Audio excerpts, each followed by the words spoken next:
Dan selanjutnya, Pajakin ini merupakan aplikasi bidang perpajakan berbasis app pertama. Walaupun sekarang sudah tidak satu-satunya, tapi kita yang pertama dan sampai saat ini kita masih dengan ekosistem terbesar, yaitu lebih dari 1 juta user berada dalam ekosistem kita. Kita mempunyai beberapa layanan baik online yang berada di dalam aplikasi Pajakin dan juga fitur-fitur offline yang kita mulai kembangkan sejak tahun lalu. Jadi sebelumnya memang full murni kita berada di platform Pajakin. Jadi ada fitur konsultasi online, kemudian juga cek status NPWP, kemudian juga buku kas yang ini dan juga akuntansi yang ini kita persembahkan khusus menunjukkan keseriusan Pajakin dalam mendorong UMKM untuk bisa lebih fokus mengembangkan usahanya, sedangkan pembukuan dan juga perpajakannya biar dibantu oleh Pajakin. Kemudian juga ada fitur untuk create billing, kemudian juga kita ada fitur pematerian dengan menggunakan iMatre.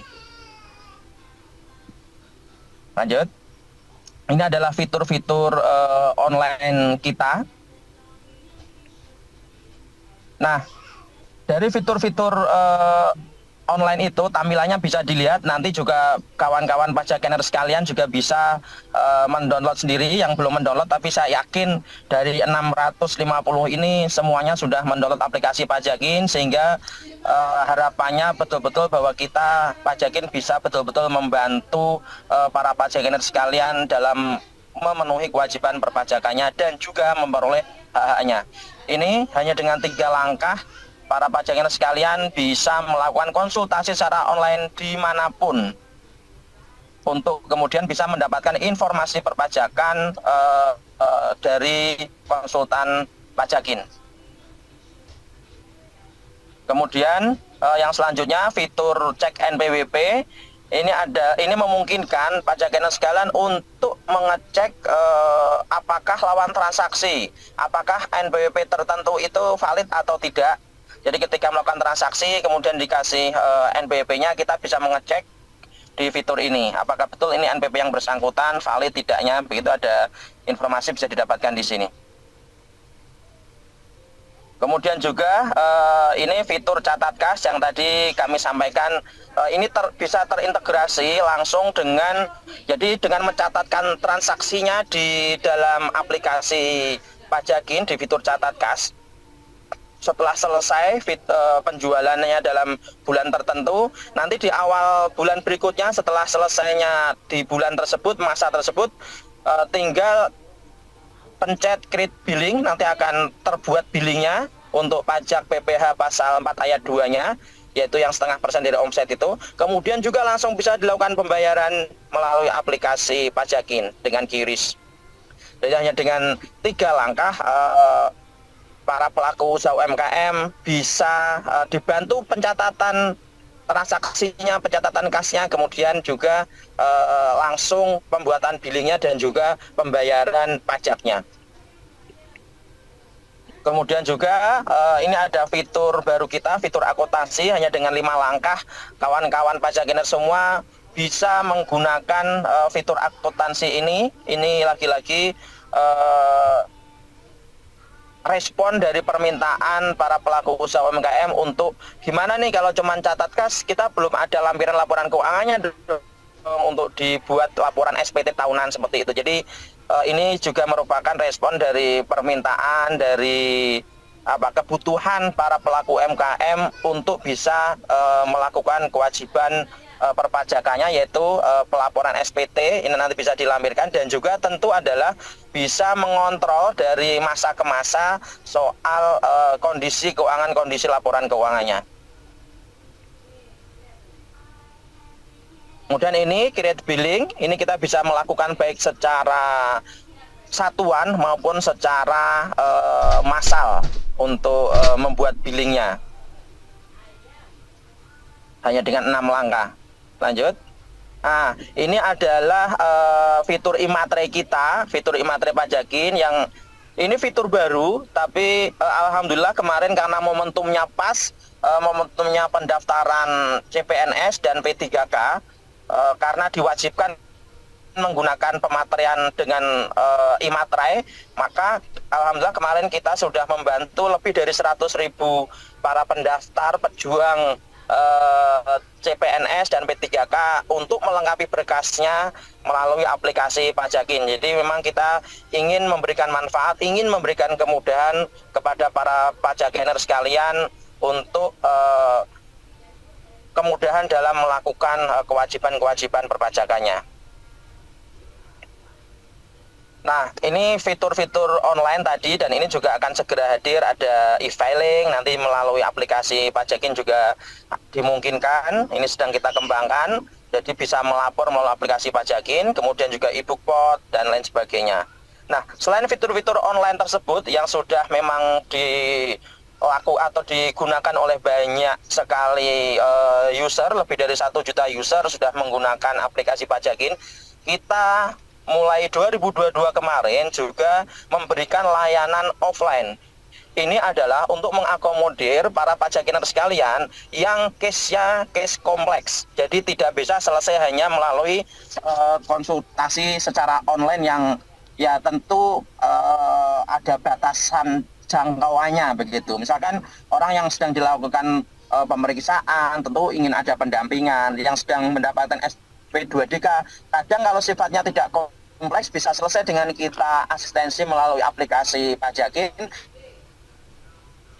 Tapi ada juga yang merasa belum tuntas, belum puas, sehingga meminta untuk layanan secara offline. Jadi kita juga memberikan layanan seperti itu. Ini list jasanya, ada tax compliant, ini untuk para pelaku usaha yang memang ingin lebih berhemat dan dengan tidak meng-hire pegawai di bidang pajak, kemudian urusan perpajakannya diserahkan kepada ahlinya, yang tentu ketika harus meng-hire konsultan atau meng-hire ini akan sangat-sangat mahal sekali. Jadi kita memberikan jasa itu, kemudian juga in-house training ini untuk ketika ada peraturan baru, kita setiap ada peraturan baru komitmen untuk bisa menyampaikan webinar, mensosialisasikan melalui webinar kerjasama dengan DJP atau kemudian kerjasama dengan pihak-pihak lain.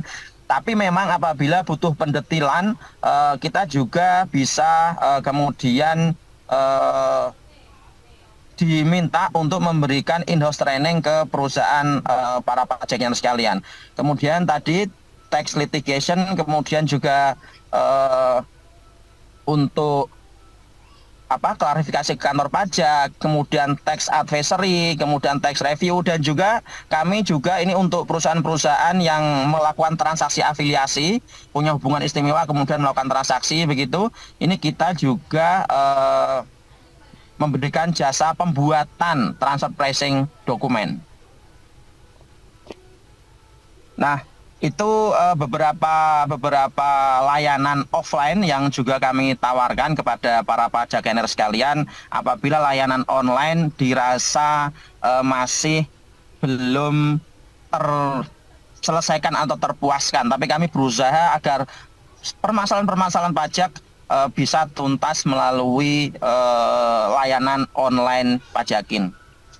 Nah, itulah dan alhamdulillah untuk kepuasan pengguna kita juga masih di angka 4,45, artinya para pajakiner sekalian terima kasih atas kepercayaannya dengan menggunakan pajakin dan penilaiannya karena para pajakiner puas dan semoga kami bisa terus memberikan layanan terbaik, memberikan kepuasan kepada para pajakiner sekalian sehingga bisa betul-betul tujuan kami yaitu memberikan kemudahan kepada para pajakiner untuk melakukan kewajiban perpajakannya. Nah, sebelum saya tutup sambutan dari saya, ini ada 694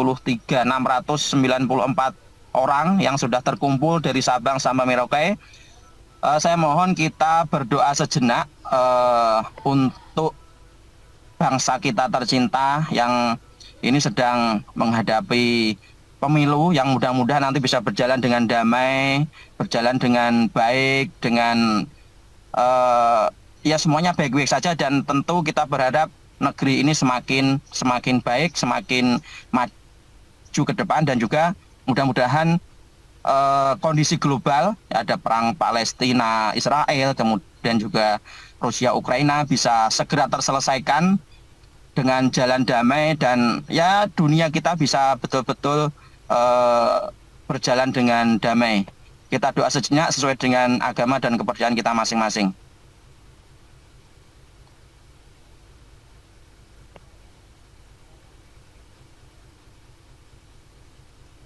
Baik, terima kasih kepada para pajakiner sekalian. Selamat mengikuti webinar kita pada pagi hari ini kerjasama antara Pajakin dan juga HIPMI Tech Center. Mudah-mudahan kita bisa terus memberikan edukasi yang komprehensif dan juga selalu update terhadap ketentuan-ketentuan yang perlu kita sosialisasikan kepada para wajib pajak sekalian, para pajakiner sekalian. Terima kasih sekali lagi. Sudah ada 718 orang dan mudah-mudahan ini semua bisa memberikan manfaat untuk kita semua dan mudah-mudahan apa yang kita lakukan pada pagi hari ini bernilai ibadah. Terima kasih sekali lagi. Assalamualaikum warahmatullahi wabarakatuh. Terima kasih. Baik, terima kasih Mas Arief atas sambutannya. Juga untuk teman-teman tadi dari kolom chat sudah saya baca, ada atas nama Mas Albert juga atas nama Mas Teguh nih dari bagian Papua. Nanti bisa DM di Instagram Pajakin di @pajakin untuk dibantu teman-teman klaim hadiahnya. Jadi nanti bisa DM kami dulu. Juga untuk mungkin Bapak Ibu yang berasal dari bagian Papua juga nanti bisa DM di @pajakin ya. Alhamdulillah juga berkat Pajakiner semua yang terus mendukung, Pajakin bisa bertumbuh sampai dengan sekarang ini. Oke, kita lanjut saja. Yang akan kita bahas pada webinar pagi ini yaitu tentang mengetahui kriteria wajib pajak yang termasuk dalam daftar prioritas pengawasan atau DPP dan daftar sasaran prioritas pemeriksaan atau DSPP, serta cara memitigasi resiko SP2DK dan pemeriksaan yang akan disampaikan oleh Mas Rizky, Tech Spesialis dari Pajakin. Sebelumnya kita sapa-sapa terlebih dahulu Mas Rizky. Halo Mas Rizky, sudah tergabung? Ya, halo semuanya. Halo Mbak Mayang. Assalamualaikum warahmatullahi wabarakatuh. Selamat pagi semuanya. Semoga kita dalam keadaan sehat walafiat. Amin. Gimana nih Mas Rizky, sudah siap memberikan insight-nya nih kepada kita semua? Ya, insya Allah siap. Oke, sebelum saya serahkan kepada Mas Rizky, izinkan saya mengingatkan kepada Bapak Ibu peserta webinar yang telah bergabung untuk mengisi link absensi juga link pertanyaan yang ada di kolom chat. Nantinya e-sertifikat juga akan dibagikan secara gratis untuk webinar hari ini. Maka jangan lupa untuk bergabung pada grup WhatsApp webinar. Nanti akan dikirimkan oleh tim di kolom chat ya. Serta untuk Bapak Ibu semua, jika sudah ada pertanyaan, silahkan untuk mengisi di link tanya jawab yang sudah dikirim di kolom chat. Karena nanti akan ada sesi tanya juga yang akan dijawab langsung oleh Mas Rizky, dan kami akan memilih satu orang pemenang penanya beruntung yang akan mendapatkan hadiah menarik dari Pajakin. Nanti kami juga akan mengadakan sesi kuis sebanyak 2 kali di sela-sela pemaparan materi. Makanya Bapak Ibu dimohon untuk menyimak dengan baik apa yang disampaikan oleh Mas Rizky agar berkesempatan juga untuk mendapatkan hadiah menarik dari Pajakin. Oke, kita bisa mulai untuk acara inti. Langsung saja saya serahkan kepada Mas Reski, waktu dan jaringan. Saya persilahkan. Baik, terima kasih Mbak Maya. Assalamualaikum warahmatullahi wabarakatuh. Selamat pagi semuanya. Semoga kita semua dalam keadaan sehat walafiat dan dijauhkan dari segala penyakit. Sebagai bentuk apresiasi saya, izinkan saya mengucapkan terima kasih kepada Bapak Arif sebagai CEO dari aplikasi konsultasi perpajakan kesayangan kita, yaitu Pajakin tentunya. Terima kasih kepada HIPMI Tech Center sehingga kami bisa menyelenggarakan webinar kali ini dengan lancar. Terima kasih juga saya ucapkan untuk para teman-teman yang sudah berkontribusi untuk webinar edukasi pajak hari ini. Tentunya tak lupa saya ucapkan terima kasih juga kepada teman-teman pajak Kinders yang sudah menyediakan waktunya untuk bergabung di forum atau wadah diskusi perpajakan webinar yang kita nantikan kali ini ya. Yang akan kita bahas selama kurang lebih 45 menit ke depan bersama saya Reski Firmansyah, tim konsultan pajak atau tax spesialis Pajakin. Untuk teman-teman yang sudah hadir, mohon untuk tetap tenang dan support kami dengan share link Zoom ini ke rekan lainnya. Dan jangan leave dulu hingga acara berakhir karena banyak materi yang ingin saya sampaikan dan tentunya ada kuis berhadiah nanti ya. Lalu juga ada free sertifikat dan sesi tanya jawab dari teman-teman. Oke. Sebelum saya memulai webinar kali ini, izinkan saya berpantun terlebih dahulu biar semangat paginya. Pergi ke pasar pakai sneakers, barang Mamat dan temannya. Ya. Untuk hadirin pajak Kinders, semoga sehat dan lancar rezekinya. Amin. Amin, amin ya Rob. Oke, kita masuk ke materinya.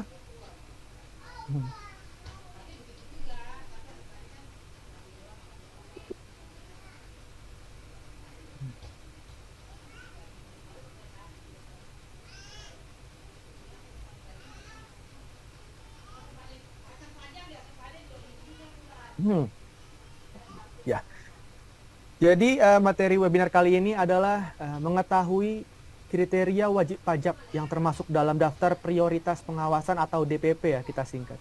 Dan daftar sasaran prioritas pemeriksaan atau DSPP serta cara memitigasi risiko SP2DK dan pemeriksaan seperti itu. Nah, sebelumnya mungkin banyak yang bertanya apa sih itu arti mitigasi pajak? Nah, sama nggak sih dengan penghindaran pajak ya? Nah, ini saya jelaskan terlebih dahulu ya, biar kita tahu batasannya seperti apa. Mitigasi pajak dan penghindaran pajak itu merupakan dua hal yang berbeda. Mitigasi pajak adalah praktik yang dapat diterima atau diperbolehkan untuk membantu mengurangi atau meminimalisir kemungkinan wajib pajak tersebut melakukan kesalahan baik yang disengaja maupun tidak disengaja, yang mengakibatkan wajib pajak tersebut dikenakan sanksi ataupun diperiksa. Ya, jadi ini istilahnya diperbolehkan secara hukum. Tapi kalau penghindaran pajak ini berbeda dengan mitigasi. Kalau penghindaran pajak itu cenderung melibatkan penggunaan celah atau kelemahan tertentu dalam hukum. Fungsinya sih sama aja dengan mitigasi, yaitu untuk membantu mengurangi tagihan pajak atau meminimalisir potensi diperiksa. Nah, tapi karena hal ini akibatnya penghindaran pajak itu cenderung dipandang lebih negatif. Penghindaran pajak biasanya mengacu pada pengaturan yang atau settingan yang tidak jujur atau ilegal. Jadi teman-teman pajak Kinders, jelas ya, pada webinar kali ini kita membahas soal mitigasi perpajakan, bukan untuk menghindari pajak apalagi melawan hukum. Nah, tujuannya yaitu agar kita semua ikut untuk menjadi lebih tertib dalam mematuhi aturan perpajakan yang berfungsi agar kita mengetahui batasan-batasan mana yang diperbolehkan dan yang tidak diperbolehkan ya sesuai dengan koridor hukum. Seperti itu. Nah, ini untuk disclaimer-nya. Informasi yang terdapat dalam materi webinar ini merupakan pandangan pribadi penulis atau saya dan tidak mewakili pandangan resmi perusahaan maupun pihak manapun. Penulis tidak memberikan jaminan atas keakuratan, kelengkapan, atau keandalan informasi yang diberikan, dan penggunaan informasi ini dari materi webinar ini sepenuhnya menjadi tanggung jawab pengguna. Ya. Kenapa saya membuat disclaimer kali ini ya? Karena pada webinar kali ini agak berbeda. Saya harus membacakan disclaimer terlebih dahulu karena terkait aplikasi atau sistem yang nanti akan kita bahas ini hanya dapat digunakan di DJP dan ketentuan yang berlaku sendiri bisa saja berbeda penerapannya menyesuaikan untuk masing-masing manajemen kantor pajak terkait. Pelaksanaan dan proses pembelian wajib pajak yang memiliki kriteria untuk diawasi atau diperiksa, nah itu manajemen berbeda-beda ya setiap KPP. Nah, tapi namun saya tetap ingin membahas lebih lanjut terkait materi ini karena saya ingin menyampaikan kepada pajak kinders agar mengetahui kriteria wajib pajak yang sedang diawasi ataupun diperiksa, sehingga kita bisa menjauhi kriteria tersebut dan lebih tertib lagi dengan kepatuhan perpajakan. Selain itu, saya juga nanti akan membahas mengenai update apa aja sih yang nanti akan diperbarui di 2024 dan tentunya tips dan trik untuk menghadapi sebelum dan sesudah diawasi maupun diperiksa. Nah, ini dasar-dasar hukumnya.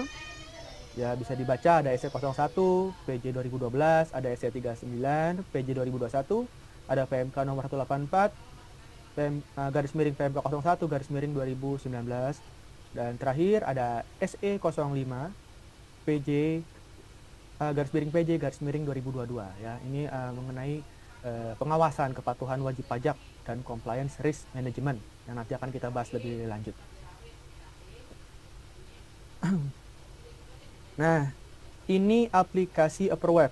Berdasarkan surat edaran Direktur Jenderal Pajak nomor SE strip 01 garis miring PJ garis miring 2012 huruf A poin 1, aplikasi profil berbasis web atau AppReweb merupakan aplikasi untuk mempermudah pengawasan dan penggalian potensi wajib pajak yang harus digunakan di lingkungan Direktorat Jenderal Pajak. Nah, wajib pajak yang ditunjuk telah disediakan profil bakunya oleh AppReweb. Maka selanjutnya akun representatif harus memutakhirkan profil wajib pajak dimaksud yang berada dalam pengawasannya. Nah, jadi teman-teman ini gambaran ya atau sekilas informasi ya mengenai aplikasi AppReweb yang biasa digunakan KPP dalam menganalisis data perpajakan teman-teman. Nah, apa aja sih menu-menunya? Nah, menu-menu AppReweb ini yaitu ada modul penerimaan. Nah, modul penerimaan itu merupakan modul yang berisi informasi perkembangan penerimaan pajak baik per jenis pajak, per wajib pajak, per KPP, per bulan, atau per AR dari data penerimaan. Nah, jadi kurang lebih seperti ini ya modul penerimaan dari AppReweb. Lalu ada juga modul profil. Nah, modul ini merupakan modul utama yang berisi informasi dari data yang diperoleh dari berbagai sumber, termasuk isian dari akun representatif yang memberikan informasi seluas-luasnya tentang wajib pajak tersebut. Lalu ada modul analisis. Modul ini merupakan modul yang memberikan informasi yang tersaji secara otomatis sebagai sistem peringatan dini kondisi wajib pajak secara umum atau khusus sebagai langkah awal dalam pengambilan keputusan. Nah, ini udah sampai ke pengambilan langkah ya atau pengambilan keputusan di modul analisis. Nah, ini dan terakhir ya ini modul pengawasan.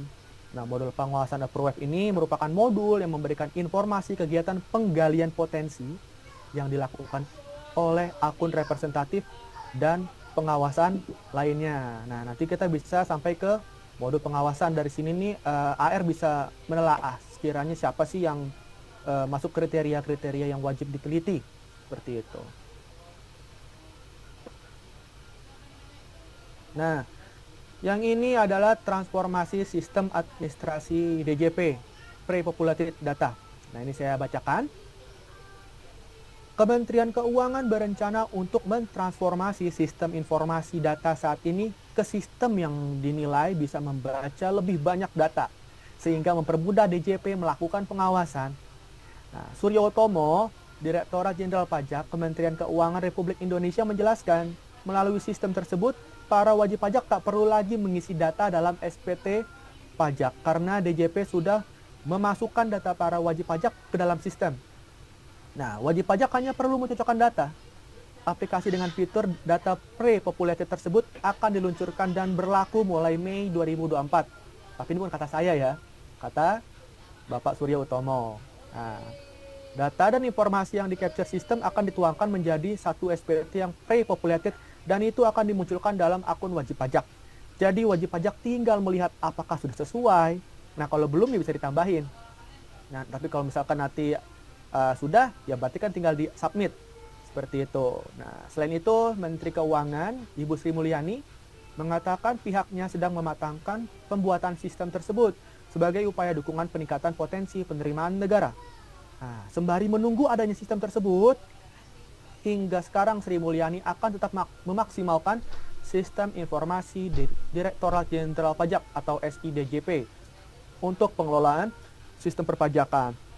Nah, mungkin teman-teman yang sering update nih, yang sering buka-buka informasi terbaru mengenai perpajakan, pasti udah tahu nih, udah paham apa yang saya maksud nih. Aplikasi apa yang dimaksud untuk memperbarui dari AppReweb tersebut. Nah, semoga saja ya, menurut pandangan saya, dari saya sendiri ini menyimpulkan bahwa pre-populated ini seharusnya memudahkan kita dalam penyusunan SPT. Nah, jadi ntar semua data, kredit pajak, semuanya tinggal kita masukkan aja di situ. Nah, tapi kan berhubung memang belum ada kepastiannya dan belum ada peraturannya juga, jadi sekali lagi kami disclaimer. Nah, istilah seperti itu, bahwa ini hanya pandangan dari penulis yang informasi yang saya dapatkan, seperti itu ya. Semoga insya Allah Mei 2024 bisa terkabul ya, seperti itu.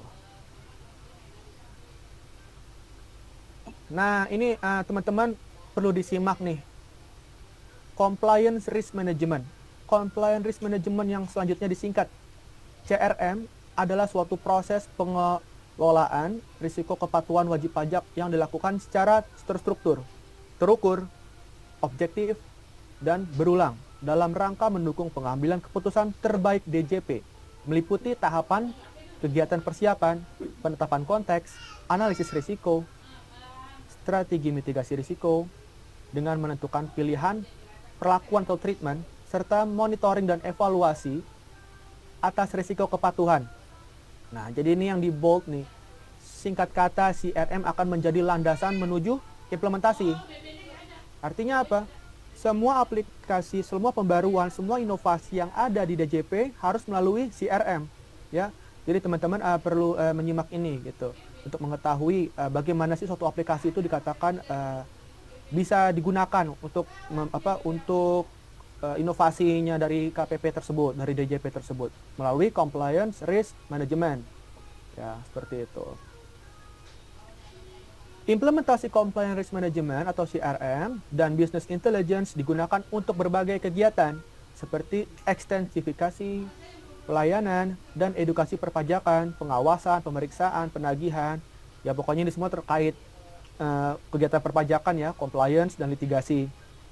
Nah, ini masih menggunakan AppReweb untuk saat ini. Jadi untuk mewujudkan merealisasikannya ini menggunakan CRM. Semua data-data wajib pajak lebih terlihat nantinya ke depannya, ya seperti itu. Menggunakan, tapi tidak boleh melenceng atau berlawanan dengan implementasi dari CRM ini sendiri. Jadi ini CRM adalah proses yang paling penting untuk pembuatan suatu aplikasi, kurang lebih seperti itu. Nah, ini banyak yang bertanya nih, rekan-rekan saya juga nih. Apakah boleh menyembunyikan dokumen dan informasi dari petugas pajak? Nanti saya bacakan. Pada UU KUP, pasal 35 menjelaskan setiap instansi pemerintah, lembaga, asosiasi, dan pihak lain wajib memberikan data dan informasi yang berkaitan dengan perpajakan kepada Direktorat Jenderal Pajak yang ketentuannya diatur dengan memperhatikan ketentuan sebagaimana dimaksud dalam pasal 35 ayat 2. Sehingga WP atau wajib pajak ya harus memberikan dokumen dan keterangan sebenar-benarnya sesuai dengan keadaan yang terjadi. Dan setiap instansi pemerintah, lembaga, asosiasi, dan pihak lain juga wajib memberikan data dan informasi berkaitan dengan perpajakan kepada Direktorat Jenderal Pajak. Nah, jadi kalau misalkan ada yang bertanya gitu, bagaimana nih AR minta rekening koran, dikasih apa enggak? Ya harus dikasih sesuai dengan keadaan yang seharusnya, seperti itu. Tapi ya, meskipun demikian ya, saya menyarankan pajak kinders untuk tidak memberikan semua data ke petugas tanpa memfilter. Hati-hati ya. Saya menyarankan rekan-rekan untuk lebih teliti dan berhati-hati dalam menyerahkan data ke petugas. Jangan sampai karena kesalahan pemberian data tersebut, ya karena datanya usang ya, biasanya seperti itu ya. Nah, itu menyebabkan daftar dosa baru atau dispute tambahan yang biasanya disebabkan karena data tersebut sudah usang, sudah tidak digunakan atau tidak relevan dengan yang diminta gitu, dan tidak informatif. Selain itu, rekan-rekan juga bisa berkonsultasi dengan konsultan pajak ya, yang rekan-rekan percayai ya terkait persiapan dokumen dan review untuk SP2DK. Jadi saya hanya menyarankan berikan data apa yang diminta oleh petugas pajak Gitu, seperti itu.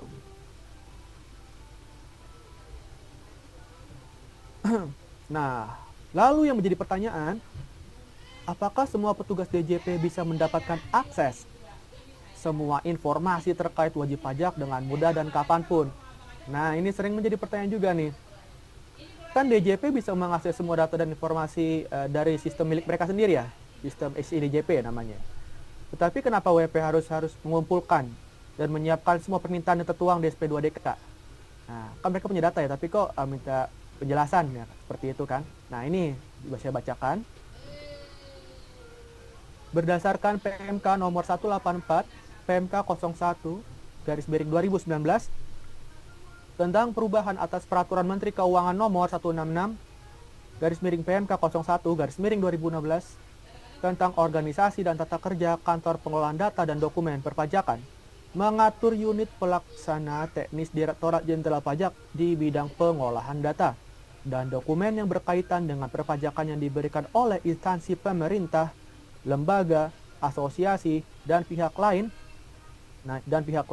yang berada di bawah dan bertanggung jawab langsung kepada Direktur Jenderal Pajak dan secara teknis fungsional dibina oleh Direktur Teknologi Informasi Perpajakan. Seperti itu.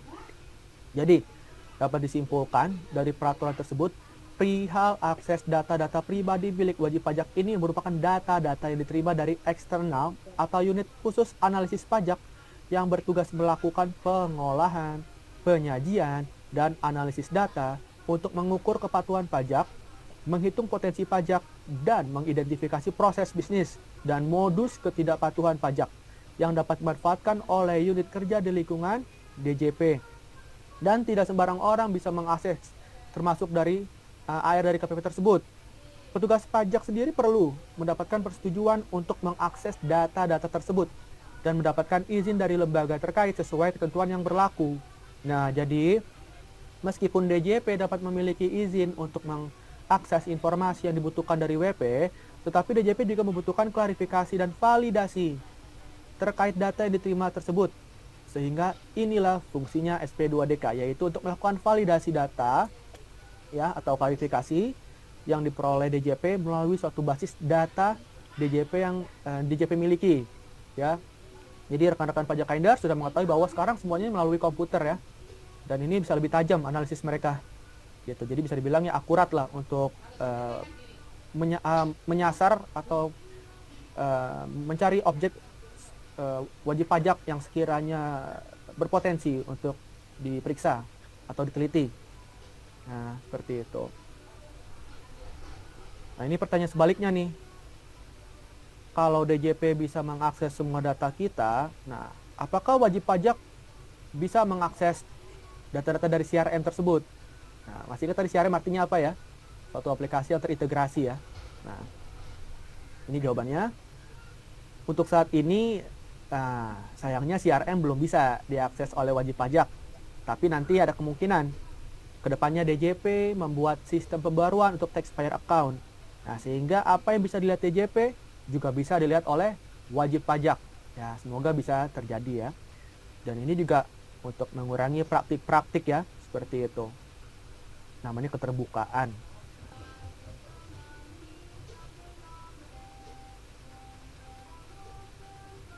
Nah, ini kita sudah masuk ke poin dari judul materi webinar kita nih. Daftar prioritas pengawasan DPP. Apa sih itu daftar prioritas pengawasan atau DPP? Berdasarkan surat edaran nomor SE-39/PJ/2021, ya, daftar prioritas pengawasan atau DPP adalah daftar wajib pajak yang akan dilakukan penelitian kepatuhan material oleh KPP pada tahun berjalan. Nah, wajib pajak yang masuk DPP ini nanti akan dilakukan pengawasan yang ditentukan berdasarkan daftar sasaran prioritas penggalian potensi. Nah, atau DSP3. Ya, jadi ini saling berkait ya antara DSP3 dengan DPP. Nah, Kepala KPP selaku Ketua Komite Kepatuhan Wajib Pajak bersama dengan para anggota melakukan pembahasan DSP3 untuk apa? Untuk menentukan DPP-nya. Selanjutnya, komite akan membantu berita acara pembuatan peta risiko, kepatuhan, dan pembahasan DSP 3 untuk ditetapkan menjadi DPP. Lalu nantinya KPP akan menindaklanjuti wajib pajak yang ditetapkan dalam DPP sesuai dengan ketentuan tentang pengawasan. Nah, bidang data dan pengawasan potensi perpajakan Kanwil DJP kemudian merekapitulasi DPP tersebut untuk disampaikan ke Direktorat Potensi Kepatuhan dan Penerimaan dan Direktorat Data dan Informasi Perpajakan. Mereka yang terdaftar di DPP akan dikirim SP2DK dan ditanyakan apakah ada transaksi yang menjadi objek temuan tersebut dan seperti apa pelaksanaannya. Nah, kalau ada yang bingung, SP2DK itu kriteria seperti apa sih? Nanti kita akan bahas lagi ya untuk menentukan SP2DK ini seperti apa. Tadi kan udah tahu ya, awal mulanya DSP 3 dulu untuk menentukan DPP. Lalu setelah DPP, timbullah SP2DK. Semoga teman-teman bisa memahaminya ya. Nah, jadi kita dapat menyimpulkan lah ya, berarti belum tentu WP yang masuk ke dalam DPS 3 daftar sasaran prioritas penggalian potensi akan menjadi WP yang termasuk dalam DPP. Ya, jadi saya ulangi lagi, mohon maaf. Belum tentu WP yang masuk ke dalam DSP 3 itu akan menjadi WP yang masuk ke dalam DPP. Harus melalui proses yang cukup panjang. Yang artinya sekarang KPP itu sudah semakin teliti dan semakin tajam dalam mengeluarkan SP2DK kepada WP karena semua data itu berbasis komputer dan sangat akurat. Jadi bisa dibilang kita semua ini sedang diawasi dan diteliti, gitu ya. Atau dengan kata lain tinggal menunggu bom waktunya, gitu. Kalau kita masih cuek dengan pajak dan pembukuannya tidak rapi ya siap-siap, gitu. Seperti itu.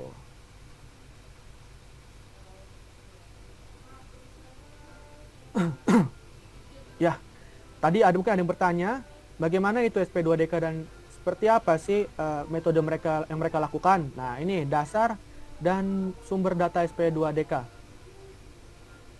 Nah, jadi SP2DK ini teman-teman adalah surat permintaan penjelasan atas data dan atau keterangan yang ditujukan kepada wajib pajak terhadap dugaan kewajiban perpajakan yang belum dipenuhi oleh siapa? Oleh wajib pajak. Untuk lebih jelasnya ini, nah terkait data dan sumbernya itu tertuang dalam SE 01 /PJ /2012. Nah ini pertama,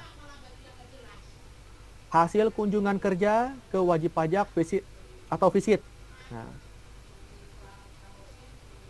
Nah ini visit merupakan dasarnya orang KPP ya untuk membuat data SP2DK. Jadi ini semua pegawai pajak itu bisa melakukan visit sepanjang ada surat tugasnya untuk melakukan cross check lapangan. Lalu yang kedua, ini ada data hasil pemeriksaan yang berbeda atau belum ada di profil. Nah, ini karena karakteristik data profil wajib pajak kan dalam memperoleh terdiri dari data yang disajikan secara otomatis by system dan juga data yang diisi secara manual. Jadi harus disesuaikan dulu.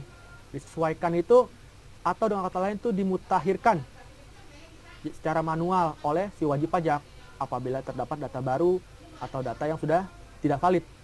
Nah, seperti itu. Lalu yang ketiga ini data penagihan yang berbeda atau belum ada di profil. Ya, ini kayak data wajib pajak yang dilaporkan di dalam SPT aja gitu. Data-datanya apa aja gitu kan. Belum ada di profil, apa ada yang baru. Nah, seperti itu. Lalu yang terakhir, nah ini data lainnya dari internet.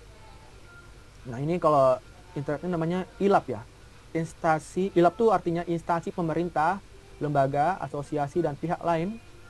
Termasuk kayak kartu kredit, rekening yang tidak dilaporkan dalam SPT, harta yang tidak dilaporkan, dan lain-lainnya lah yang dari internet yang bisa diperoleh gitu.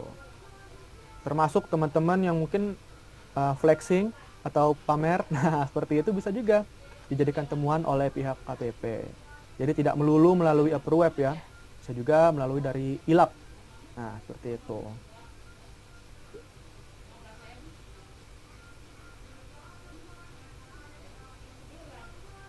Oke, lanjut. Ya.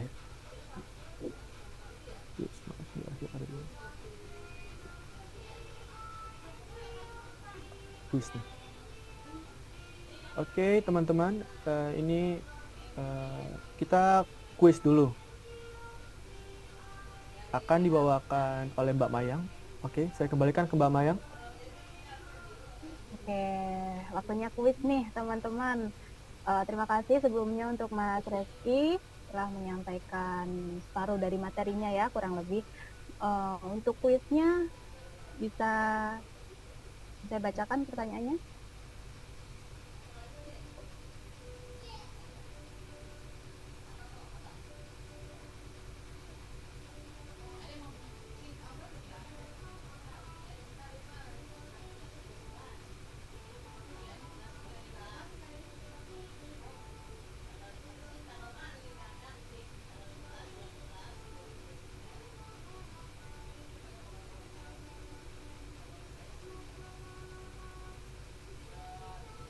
Oke, untuk peraturan kuisnya sendiri adalah nanti yang menjawab pertama kali adalah pemenangnya jika jawabannya adalah benar. Jadi nanti muncul pertanyaannya, teman-teman nanti bisa langsung menjawab di kolom chat, dan yang benar juga yang pertama menjawab benar adalah pemenang.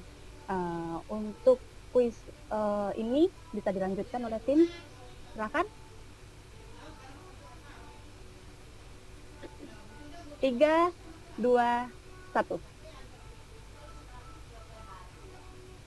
Apakah kepanjangan dari CRM? Teman-teman tadi sudah menyimak, tentunya tahu dong. Wah, langsung banyak nih. Semangat nih teman-teman.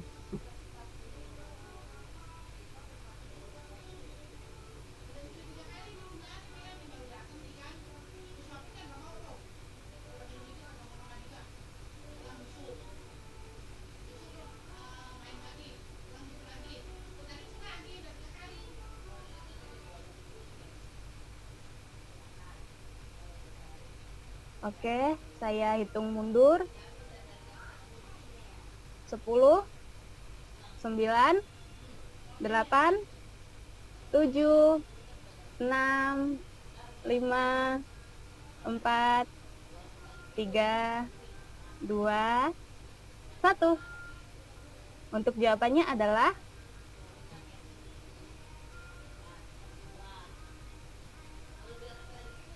D. Nah, sip nih teman-teman, udah kurang lebih banyak yang menjawab D. Mungkin dari tim bisa di-share untuk pemenangnya.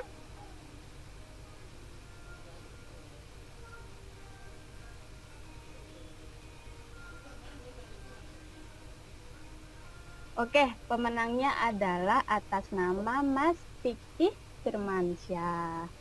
Nanti untuk Mas Fikih bisa DM di @Instagram Pajakin ya, di @pajakin. DM atas pemenang kuis yang ada di pertengahan materi.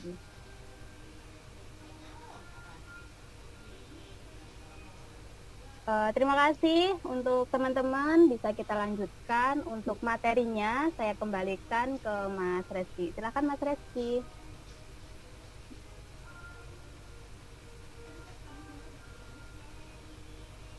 Ya, selamat untuk pemenang.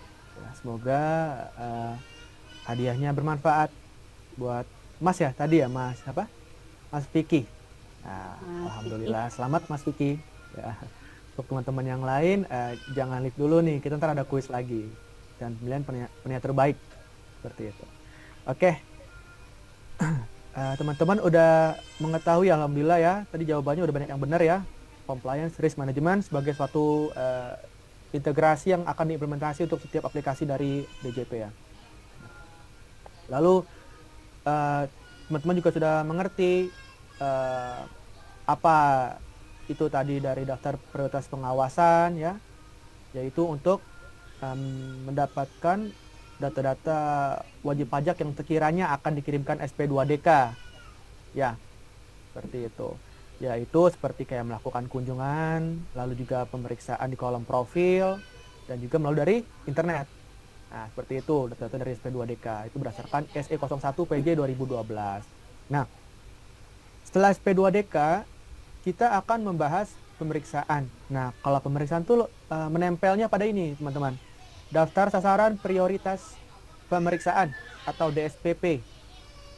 Nah, merujuk surat edaran Direktur Jenderal Pajak nomor SE-15 tahun 2018 terhadap beberapa kriteria wajib pajak yang menjadi prioritas dilakukan pemeriksaan.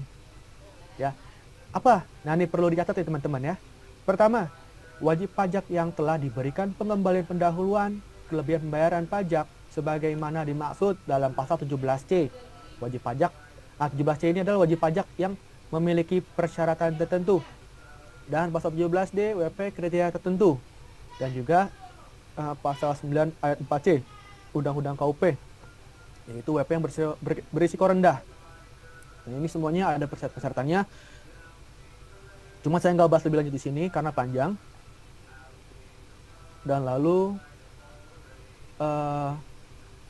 yang kedua, nah, wajib pajak yang menyampaikan SPT menyatakan rugi atau lebih bayar. Nah, jadi teman-teman yang rugi atau lebih bayar siap-siap nih kena pemeriksaan ya. Ketiga, wajib pajak yang melakukan perubahan tahun buku, perubahan metode pembukuan, dan atau penilaian kembali aktiva tetap. Ini hati-hati nih penilaian kembali nih ya.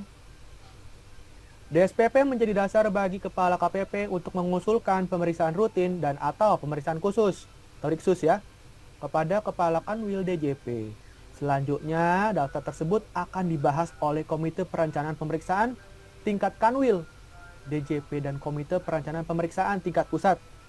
Jadi apabila wajib pajak tidak termasuk ke dalam DSPP, wajib pajak akan menjadi sasaran prioritas kegiatan pengawasan oleh KPP. Nah, seperti itu. Nah, ini ada pertanyaan lagi nih. Apakah pemeriksaan hanya dapat dilakukan terhadap wajib pajak yang ada di dalam DSPP ini? Nah, ini jawabannya. Tidak, belum tentu. Selama masih memenuhi ketentuan yang diatur dalam peraturan perundang-undangan perpajakan dan turunannya, maka pemeriksaan pajak dapat dilakukan terhadap wajib pajak sesuai dengan tujuannya. Kemudian, terhadap wajib pajak yang ada di dalam DSP 3, namun tidak masuk ke dalam DSPP, maka akan menjadi sasaran prioritas kegiatan pengawasan oleh KPP atau menjadi usulan pemeriksaan. Jadi bisa diusulin langsung ya tanpa adanya SP2DK, kurang lebih seperti itu. Nah, ini dengan ruang lingkup satu atau berbagai jenis pajak all taxes. Nah, ini ada namanya Riksus atau pemeriksaan khusus. Harus dilakukan untuk satu, beberapa, atau seluruh jenis pajak wajib pajak termasuk wajib pajak yang diberikan fasilitas pengembalian pendahuluan kelebihan bayaran pajak berdasarkan. Nah, ini pertama, teman-teman hati-hati adanya dugaan melakukan tindak pidana di bidang perpajakan. Nah, ini nomor baru dugaan aja bisa masuk Riksus ya. Nah, hati-hati teman-teman. Lalu nomor 2, pengaduan masyarakat. Nomor 3, data baru atau data yang semula belum terungkap pada saat pemeriksaan sebelumnya. Seperti itu. Nah, nomor 4, permintaan dari si wajib pajak sendiri. Lalu nomor 5, SPTLB hasil edit. Nah, nomor 6, ya ini dari pertimbangan dari DJP-nya sendiri. Seperti apa untuk dilakukan Riksus atau pemeriksaan khusus yang tanpa melalui proses tadi tersebut. Yang sudah saya bilang bahwa semua wajib pajak itu bisa saja langsung dikenakan SP2DK atau langsung diperiksa, tergantung dari kebijakan berbagai manajemen KPP maupun dari DJP, dan juga melalui proses yang cukup panjang, yaitu dari divisi pemeriksaan dan lain sebagainya, yaitu kayak pengawasan ya, seperti itu. Nah, jadi teman-teman udah, harapannya udah ngerti nih apa sih bedanya SP2DK tadi ya sama pemeriksaan. Nah, kalau SP2DK itu kan jelas ya, tadi memang karena adanya kunjungan, terus ada data yang berbeda, ya intinya tuh WP diminta klarifikasi. Nah, ujung-ujungnya paling SPT pembetulan dan bayar sejumlah yang disetujui. Seperti itu. Nah, tapi kalau misalkan pemeriksaan ya ini, karena adanya permintaan restitusi atau pengembalian pendahuluan dan lain sebagainya. Ya, jadi teman-teman udah bisa membedakan ya, beda SP2DK dan pemeriksaan ya, insya Allah ya. Nah, lalu ini sebenarnya daftar sasaran prioritas penggalian potensi atau DSP 3 ini ada di dalam lingkungan DJP. Jadi saya mendapatkan informasi ini melalui SEDJP nomor 15/PJ/2018. Daftar sasaran prioritas penggalian potensi atau DSP 3 merupakan daftar wajib pajak yang menjadi sasaran prioritas penggalian potensi sepanjang tahun berjalan, baik melalui kegiatan pengawasan maupun pemeriksaan. Adapun variabel yang digunakan dalam penentuan wajib pajak yang akan menjadi populasi DSP 3, yaitu, nah ini ya, teman-teman tadi kan udah belajar ya, yang apa itu DPP ya, yang menyangkut sama SP2DK, kan harus dasarnya DSP 3 ya, rata-rata melalui DSP 3. Nah, terus DSP 3 itu apa aja prosesnya? Ini, indikasi kepatuhan tinggi atau tax gap-nya. Nah, ini contohnya kayak profil SPT jauh berbeda dengan profil ekonomi WP yang sebenarnya, tercermin dari analisis wajar Cititor. Mungkin teman-teman masih awam ya, atau masih baru mendengar nih Cititor nih apa ya.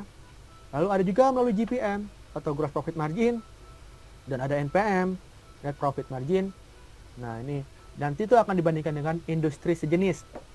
Nah saya akan coba menjelaskan Cititor itu apa sih. Cititor itu adalah Corporate Tax to Turnover Ratio. Ya, Corporate Tax to Turnover Ratio, yaitu rasio antara pajak penghasilan yang terutang terhadap penjualan, wajar apa enggak nih. Nah batasannya dari mana? Ya, dari SE 15/PJ tahun 2015. Teman-teman bisa baca di situ batasan-batasan Cititor. Jadi kan agak lucu nih kalau misalkan seandainya penghasilannya lebih tinggi, tapi PPh-nya, kredit pajaknya sedikit. Nah, itu namanya Cititor. Lalu nomor 2 nih, ada indikasi modus ketidakpatuhan wajib pajak. Ya, jadi dalam DSP 3 atau daftar sasaran prioritas penggalian potensi ini, indikasinya itu modus ketidakpatuhan wajib pajak. Nah ini keterangannya tidak melaporkan omset dengan sebenar-benarnya, membebankan biaya yang tidak seharusnya, melakukan modus ketidakpatuhan PPN dengan melaporkan penjualan lokal sebagai ekspor, pemalsuan faktur pajak untuk kepentingan pengkreditan pajak masukan, dan lain-lain. Seperti itu ya. Jadi jangan melakukan hal-hal yang seperti saya sebutkan untuk menghindari atau memitigasi. Nah, ini memitigasi sendiri kan sebenarnya kan seperti kayak mengurangi adanya potensi atau resiko teman-teman diperiksa. Jadi kalau udah ngelakuin ini semua, menghindari ini semua, apakah akan sudah diperiksa? Belum tentu. Apakah tidak diberikan SP2DK? Belum tentu. Bisa saja gitu. Tapi kan paling kan meminimalisir. Dan seandainya kalau rekan-rekan diperiksa pun atau diberikan SP2DK pun ya teman-teman bisa tahu jawabannya dan bisa menghadapinya dengan santai. Nah, seperti itu. Lalu nomor 3 nih, identifikasi nilai potensi pajak. Nah, ini yang biasa ya, nilai potensi tersebut harus dihitung dalam rupiah sesuai dengan indikator ketidakpatuhan wajib pajak dengan cara mengalihkan tarif pajak dengan potensi tax gap. Nah, lalu identifikasi kemampuan wajib pajak untuk membayar ketetapan pajak. Nah, ini yang pertama, identifikasi keberlangsungan usaha dan harta yang dimiliki wajib pajak berdasarkan SPT. Nah, bagaimana nih nomor 1? Jadi ini maksud nomor 1 nih yang aneh. Identifikasi keberlangsungan usaha dan harta yang dimiliki wajib pajak berdasarkan SPT. Jadi teman-teman tuh harus membuat SPT atau hartanya itu secara rasional. Kalau emang kejual, larinya kemana? Kalau emang dibeli, uang cashnya berkurang, larinya kemana? Jadi jangan tiba-tiba tahun ini ada harta A, tahun depan harta A-nya hilang. Tiba-tiba muncul harta B, kapan dibelinya nggak tahu. Nah, seperti itu nih. Nomor 1 kurang lebih seperti itu. Nomor 2, eksistensi usaha wajib pajak berdasarkan fakta lapangan. Ya. Lalu nomor 3, nih penanggung pajak diketahui keberadaannya. Nah, seperti itu untuk kriteria identifikasi kemampuan wajib pajak yang mampu membayar ketetapan pajak. Dan terakhir ya tentunya ya seperti biasa pertimbangan dari Direktur Jenderal Pajak. Nah, Direktur Jenderal Pajak dalam hal ini mempunyai wewenang untuk menentukan wajib pajak masuk dalam populasi DSP 3 berdasarkan pertimbangan tertentu. Nah, Kalau seandainya udah kita lakukan semua ini, kita menghindari semua ini, tapi tetap diperiksa nih, tetap diteliti, tetap diawasin. Gimana dong langkahnya? Nah, tapi ya saya nggak ngebahas itu untuk kali ini, karena untuk mempersingkat waktu ya. Jadi mungkin di webinar selanjutnya nanti kita akan bahas ya. Tapi ya kalau rekan-rekan di sini sudah sampai tahap diperiksa, berarti pilihannya hanya dua nih. Pertama, tidak melakukan apa-apa atau pasrah. Atau kedua, memperjuangkan hak-hak kita dengan cara menyediakan semua kebutuhan pemeriksaan dan menjawab semua pertanyaan pemeriksa maupun AR dengan benar dan akurat. Sehingga kita tidak perlu takut tuh nanti dikenai sanksi yang lebih berat nantinya. Kus. Mas.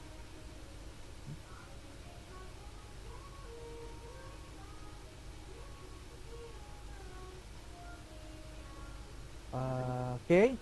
Nanti kita ada kuis lagi. Tapi untuk mempersingkat waktu, kita next dulu, teman-teman. Jangan leave Zoom meetingnya dulu. Mohon ditunggu.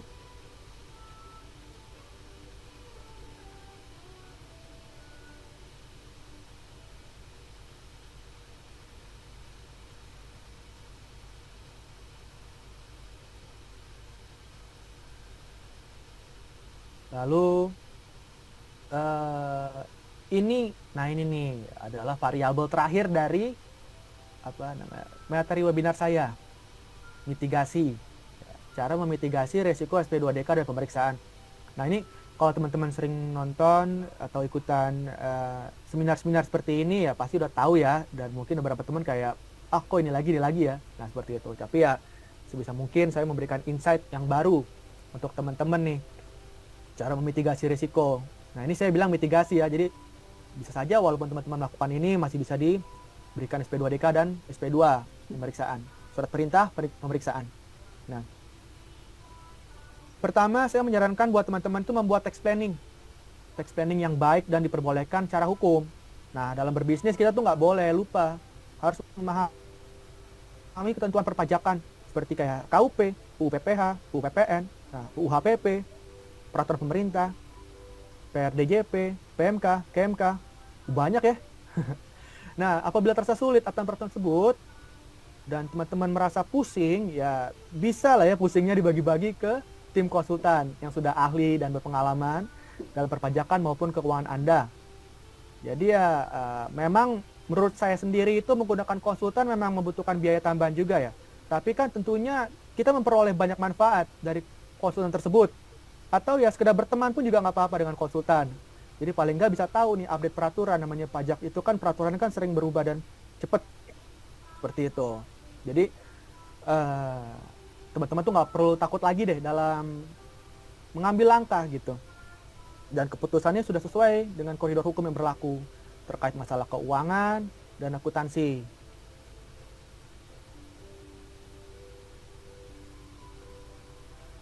Oke. Ini poin nomor 2. Peluang penerbitan SP2DK dan SP2 ya. Nah, SP2 ini adalah surat perintah pemeriksaan.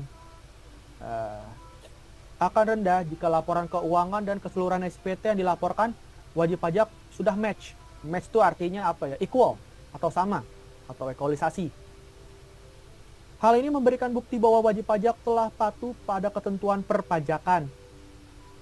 Ya, jadi inti dari segala inti ya, agar menjadi wajib pajak yang patuh, ya ini, teman-teman harus bisa menghitung, mensetor, serta melapor perpajakan ya.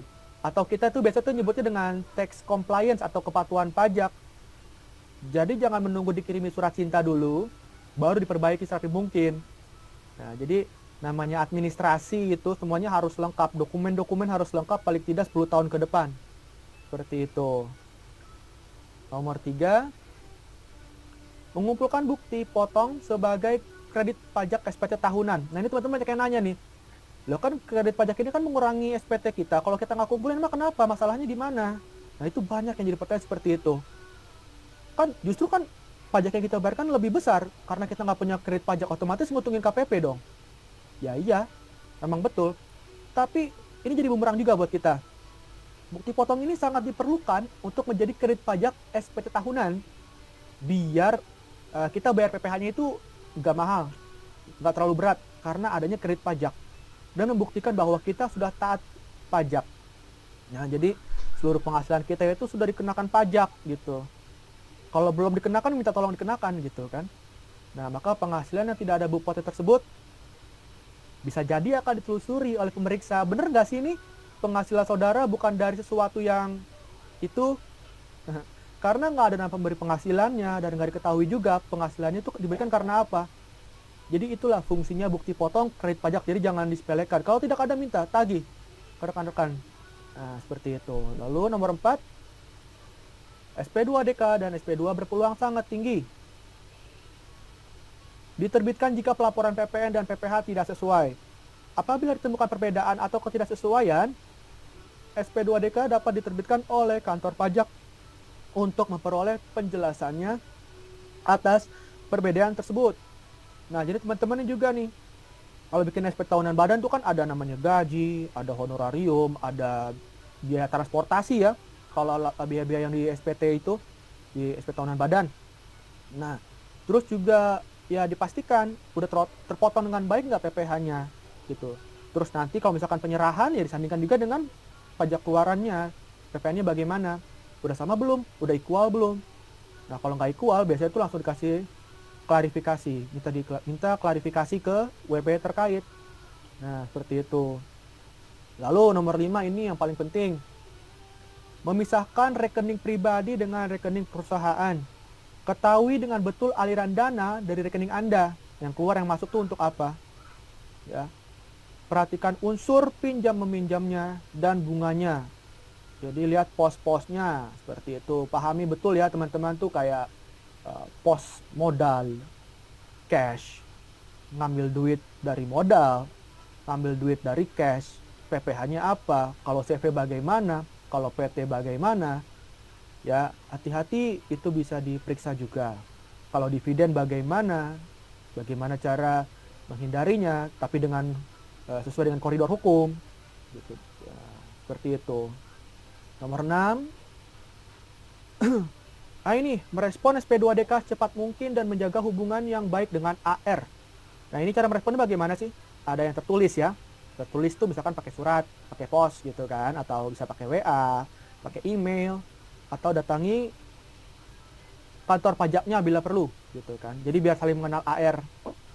Karena di sini memang betul kita diberikan waktu hanya 14 hari untuk menanggapi. Nah, untuk menanggapi. Jadi di sini kita kutip kalimatnya menanggapi. Nah, menanggapi itu kan belum tentu kita bisa menjawab pertanyaan dari AR. Yang penting kita tanggapin dulu aja nih. Minta waktu tambahan kalau memang lagi sibuk dan mencari mencari informasi ya. Jangan sampai tidak ada kabar, karena kita sebisa mungkin berupaya ya selesai di SP2DK aja deh. Jadi nggak perlu capek-capek diperiksa, nggak perlu bongkar-bongkar dokumen gudang gitu. Kalau masih di SP2DK ya kita biasanya tuh diminta melakukan pembetulan SPT dan mengakui kesalahan dan membayar kekurangannya gitu kan. Atau kalau memang nggak mau ya udah kita jelaskan secara rinci dengan bukti-bukti yang kuat dan mendukung semua pertanyaan si AR-nya ini gitu, yang tertuang di SP2DK. Minta klarifikasi kan, saya melihat adanya ini gitu, terutang ini, kok ada PM ini tapi nggak ada namanya. Nah, itu bagaimana, kita jawab aja gitu. Jadi jangan diam, minimal ditanggapi dalam waktu 14 hari. Harus tuh banyak yang bilang kurang, loh nggak kurang, itu udah banyak 14 hari sebenarnya kalau cuma untuk menanggapi ya, bukan untuk menjawab, seperti itu. Lalu nomor 7 ini, menggunakan software akuntansi. Nah, ini ya untuk meringkas pembuatan laporan keuangan ya. Jadi lebih sesuai dengan peraturan yang berlaku mengenai keuangan. Jadi jelas kalau pakai software akuntansi nggak berantakan, nggak perlu lagi ribet bikin laba rugi, laporan keuangan. Dengan bikin jurnal aja kan mereka sudah bisa menganalisis larinya kemana, ke pos-pos yang mana. Beda kalau kita manual pakai Excel, ribetnya tuh mesti bikin lagi laporan laba rugi gitu kan, mesti bikin lagi neraca, laporan arus kas, dan lain sebagainya, seperti itu. Nah, ini mitigasinya itu memahami ketentuan pasal 39 ayat 1 huruf C dan huruf D UU KUP. Setiap orang yang dengan sengaja tidak menyampaikan SPT atau menyampaikan SPT dan atau keterangan yang isinya tidak benar atau tidak lengkap sehingga dapat menimbulkan kerugian pada pendapatan negara dikenakan sanksi pidana. Nah ini saya ingin sedikit bercerita nih, agar tidak salah paham. Banyak rekan-rekan saya itu yang bertanya gitu, apakah benar sih kalau kita bisa dipenjara hanya karena masalah pajak ya? Jadi gini, pada dasarnya tuh tindak pidana itu berdasarkan asas ultimatum remedium untuk tindak pidana pajak ya. Yang berarti bahwa hukum pidana itu hendaklah dijadikan upaya terakhir dalam penegakan hukum. Ya, ultimatum remedium yaitu upaya terakhir dalam penegakan hukum, yaitu hukum pidana. Sehingga konteks ultimatum remedium ini dapat diartikan bahwa keberadaan pengaturan sanksi pidana perpajakan diletakkan atau diposisikan sebagai sanksi terakhir. Seperti itu. Lalu juga berdasarkan perubahan kelima ya, Undang-Undang KUP itu mengarah kepada penegakan hukum pidana di bidang perpajakan ya. Jadi bukan hukum untuk yang pembayaran, bukan pidana seperti itu. Jadi itu mengamanatkan untuk restoratif justice. Nah, dalam perpajakan dilakukan dengan penyelesaian yang mengedepankan pemulihan kerugian pendapatan atau keuangan negara. Ya, jadi teman-teman tuh perlu diketahui ya gitu, bahwa dalam UKUP sendiri juga mengamanatkan ya restoratif justice, yang artinya mengedepankan pemulihan kerugian pendapatan atau keuangan negara. Jadi kalau kasus pidana pajak terus diajukan ke pengadilan kan ya, maka terdapat kemungkinan bahwa negara tuh tidak lagi fokus terhadap pemulihan kerugian negara. Namun begitu pidana denda bisa diganti dengan pidana kurungan oleh putusan hakim, hal ini merupakan kekuasaan mutlak. Nah, jadi sini uniknya begini nih, kerugian negara tidak dapat ditagihkan lagi kepada wajib pajak yang telah menjalani hukuman. Oleh karena itu, berlandaskan asas ultimatum remedium, maka penegakan hukum perpajakan berbasis pemulihan kerugian pada pendapatan negara. Ya, jadi untuk sampai di pidana itu sebenarnya sih bisa-bisa aja sih. Cuman ya itu paling terakhir banget, dan kalau memang itu sudah fatal akibatnya, dan itu memang itu dari kuasanya hakim.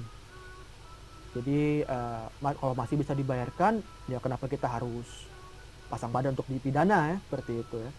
Kalau bisa, ya kita kan juga harus memberikan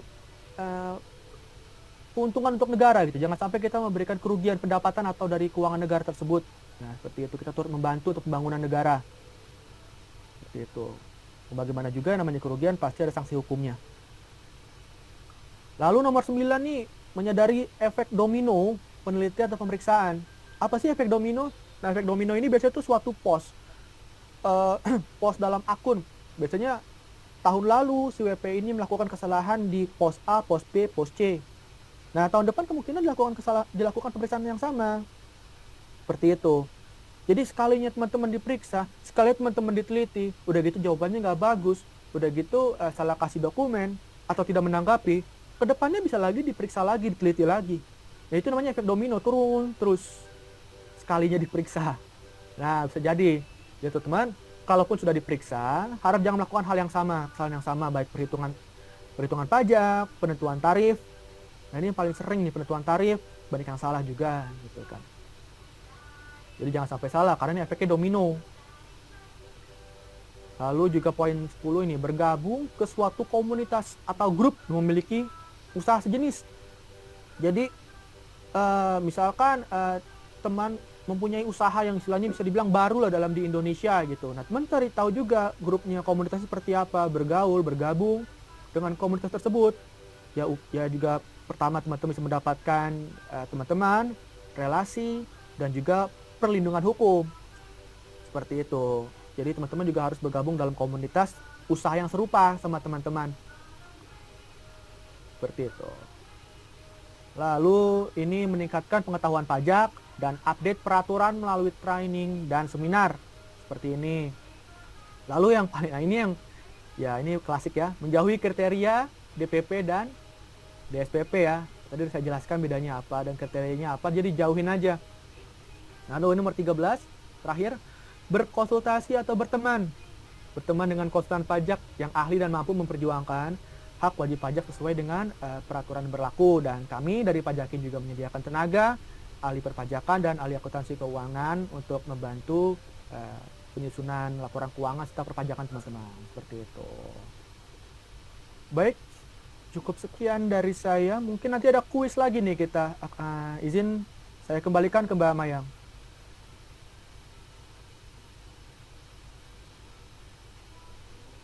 Baik, terima kasih untuk Mas Reski atas materi yang telah diberikan. Kita lanjut nih teman-teman untuk kuis lagi.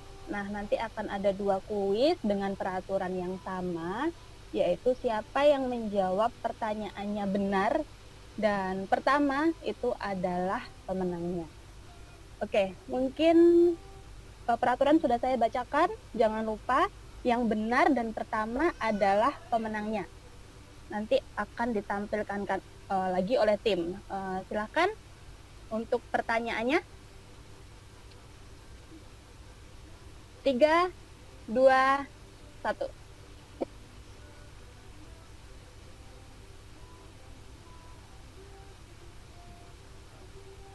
Oke, bisa saya bantu untuk pertanyaannya.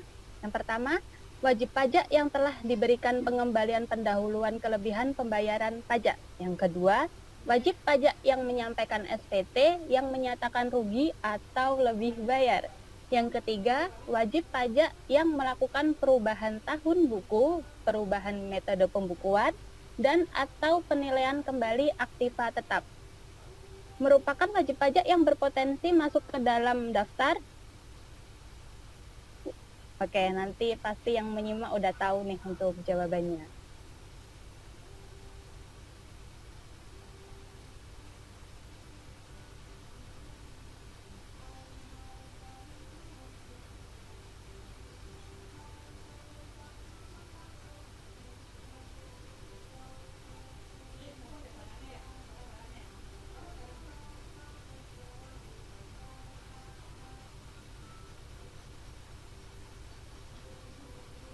Oke, saya hitung mundur untuk jawabannya.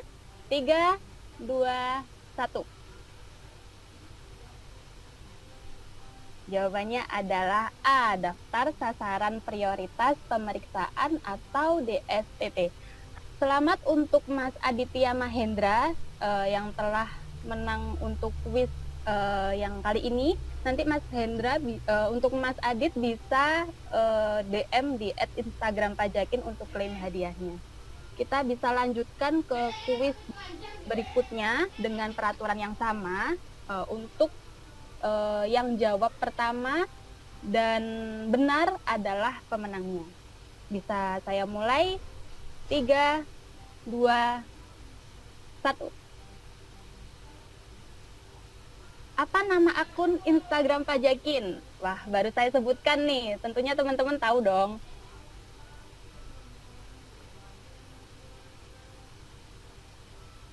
Tentunya tetap yang jawab dan benar. Yang pertama adalah pemenangnya ya, teman-teman.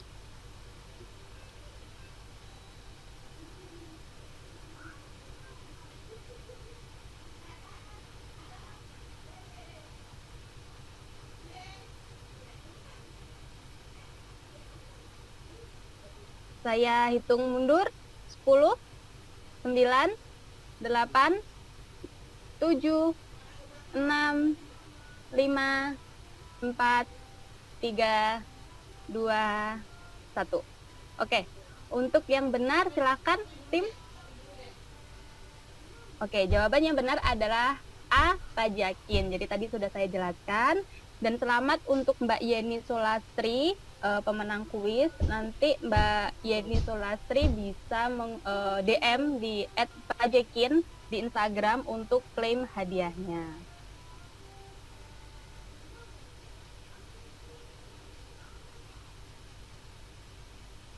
Baik, bisa saya mulai ke sesi berikutnya, yaitu sesi tanya jawab. Nanti saya akan bantu Mas Reski untuk membacakan pertanyaan dari teman-teman, dan nanti Mas Reski bisa bantu jawab pertanyaan yang telah masuk. Oke, saya bacakan ya Mas Reski. Mas Reski sudah siap untuk menjawab pertanyaannya? Oke, Mbak Mayang, siap, Mbak. Oke, saya bacakan untuk pertanyaan pertama dari Ibu Istiqomah. Untuk pertanyaannya, saya kebetulan kemarin dalam pemeriksaan SP2DK. Jika sudah dibalas SP2DK-nya, namun dari AR-nya tidak ada konfirmasi, itu bagaimana ya, Kak? Mungkin Mas Reski silahkan untuk menjawab pertanyaan dari Ibu Istiqomah.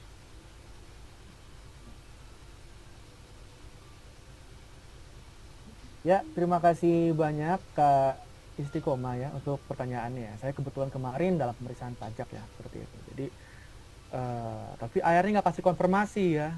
Nah ini kalau menurut saya dalam hal ini ya wajib pajak harus agresif gitu untuk meminta laporan hasil permintaan penjelasan atas data dan atau keterangan atau biasanya kita sebut dengan LHP 2DK sebagai bukti bahwa memang SP 2DK yang diterima sudah dijawab dan sudah diterima oleh KPP terdaftar gitu.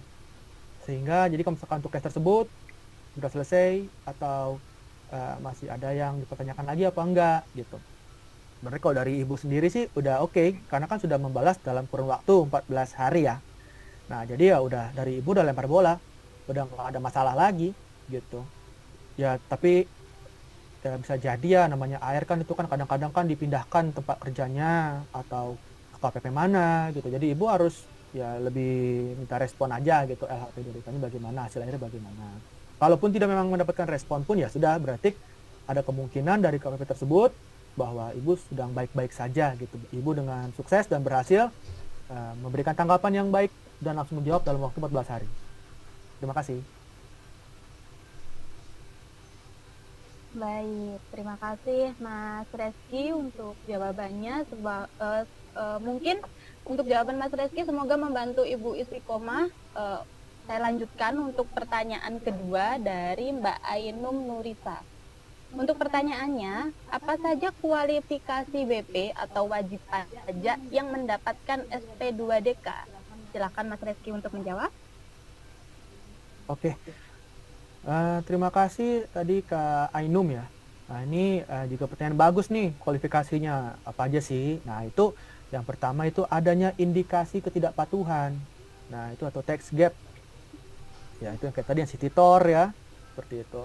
Lalu juga indikasi kayak modus ketidakpatuhan wajib pajak. Terus juga ada identifikasi nilai potensi pajaknya seperti apa. Lalu kayak identifikasi kemampuan wajib pajak untuk membayar tetapan pajak. Dan terakhir tentunya ya atas pertimbangan Direktur Jenderal Pajak. Nah seperti itu ya. Intinya ini ya SP2DK maupun pemeriksaan itu memiliki ciri yang berbeda. Seperti yang sudah saya jelaskan di sebelumnya. Seperti itu.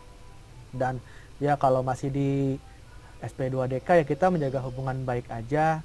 Karena kan namanya SP2DK ini sekali lagi ya saya katakan bahwa hanya dimitigasi. Tetap walaupun ibu bapak melakukan apa yang saya minta tadi pada saat webinar tetap saja masih bisa diberikan SP2DK. Seperti itu. Terima kasih. Baik, terima kasih untuk jawabannya dari Mas Reski. Semoga membantu Ibu Ainum Nurisa. Saya lanjutkan ke pertanyaan berikutnya dari Mbak Yeni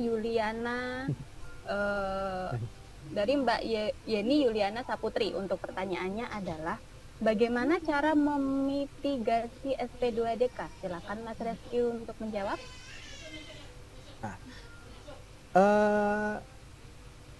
Untuk memitigasi SP2DK tadi sebelumnya terima kasih banyak Kak Yeni Yuliana gitu. Untuk memitigasinya itu sebelumnya sudah saya tuliskan. Nanti mungkin materinya kita bagikan ya, seperti itu ya. Jadi intinya ya dalam SP2DK ini diminta untuk ya, bikin tax planning dengan sebaik-baiknya yang diperbolehkan secara hukum. Lalu juga bikin ekualisasi antara SPT PPH versus SPT PPN, juga diversusin sama laporan keuangan atau GL ya, General Ledger atau General Ledger itu namanya jurnal umum. Seperti itu. Dan juga jangan lupa tuh bukti potong dari customer dikumpulin. Kan bermanfaat itu untuk sebagai pengurang pajak atau kredit pajak. Ya, dan juga menentukan bahwa penghasilan kita tuh benar, alirannya ada. Jangan sampai sering masuk ke penghasilan lain-lain, ke penghasilan lain-lain. Nah, itu nanti yang akhirnya jadi masalah juga buat kita. Jadi kayak uang fiktif seperti itu. Jadi dibikin juga itu laporan kredit pajaknya. Lalu ya tax compliance lah yang paling penting ya. Hitung, setor, lapor. Nah, itu yang paling penting. Jangan sampai telat, jangan sampai kurang. Ketahuilah metodenya, ketahuilah tarifnya. Jadi jangan sampai, karena bisa juga kalau karena itu kan nanti diperiksa juga, gitu kan, gara-gara sering telat, gara-gara sering nggak lapor, atau bahkan sama sekali nggak lapor. Nah, itu yang saya bilang tadi, itu bisa melanggar hukum, bisa aja ada pidananya, gitu kan. Seperti itu.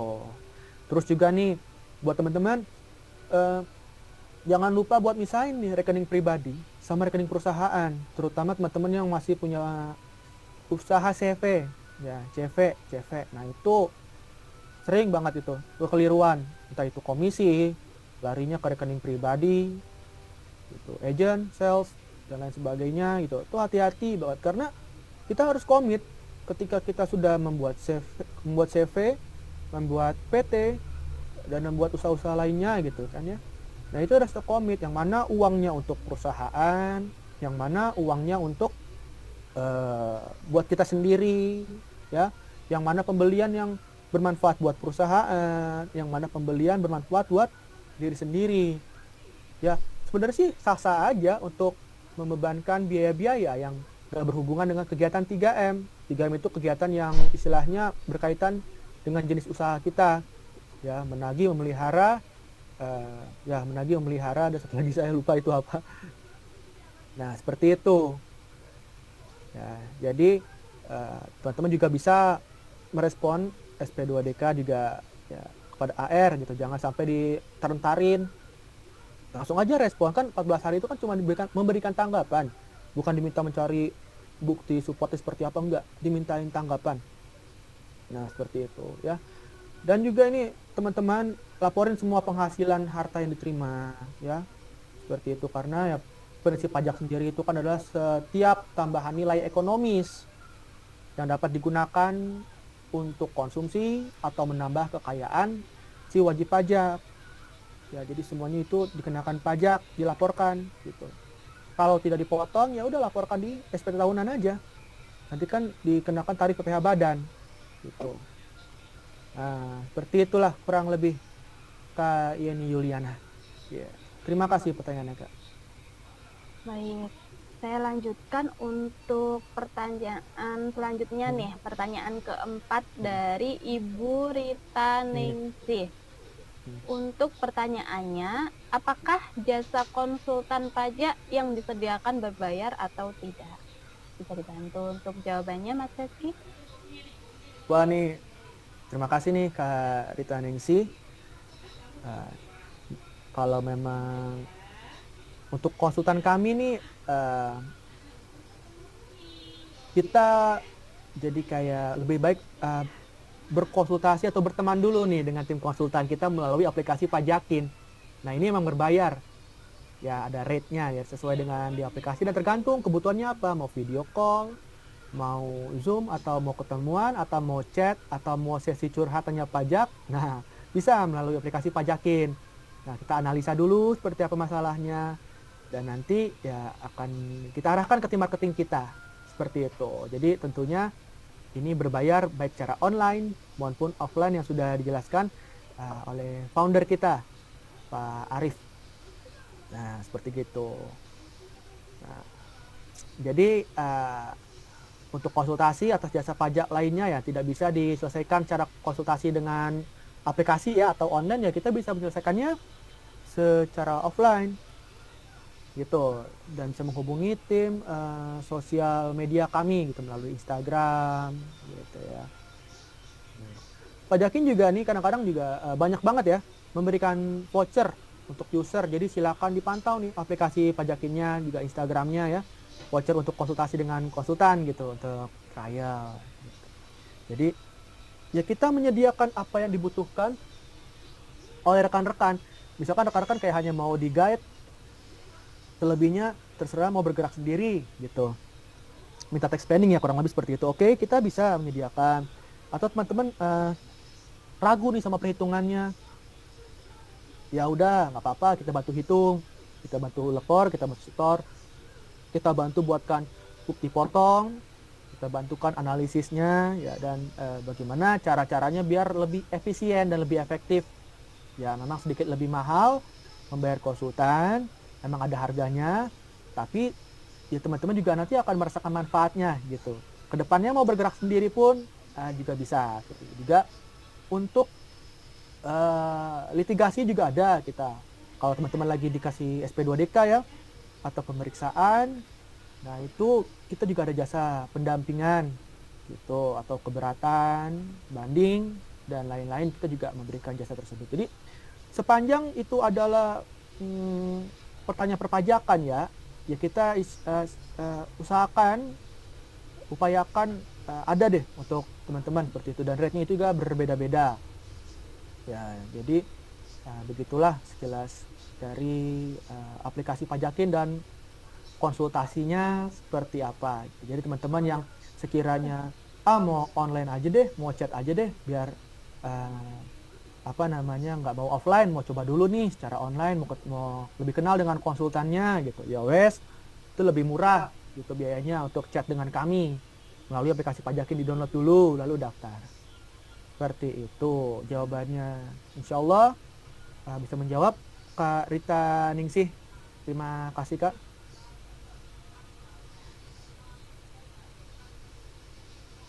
Saya kembalikan ke Mbak Mayang.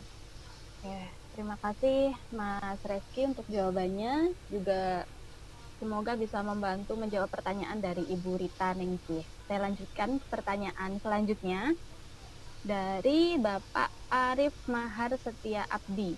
Untuk pertanyaannya, apakah pajak pembayaran tertunda itu menjadi berbunga? Silakan Mas Reski untuk menjawab.